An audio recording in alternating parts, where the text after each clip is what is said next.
Contoh Imam Junaidi ditanya oleh seorang, ya Imam, man huwal wali? Al-wali kana huna wa dhahaba. Ya, kana huna wa dhahaba. Ya. Kemudian sayaudu summa ada fa akhbara bima stafada. Ditanya wali itu apa? Kalau kita manain kana huna, apa artinya? Kana huna. Tadi di sini wa dhahaba.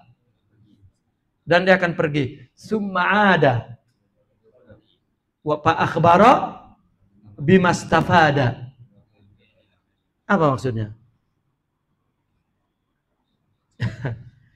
Kana huna wa dhahaba. Kan makna dekatnya dia di sini kemudian pergi. Orang yang tanya kan, yang mana satu tadi? Nah, padahal maksudnya kana huna. Dulu dia macam kita hidup dengan nafsu. Kemudian dia pergi kepada Allah, ya, dia tinggalkan nafsu dan dia sampai kepada Allah dan dia kembali untuk membimbing kita. Ya,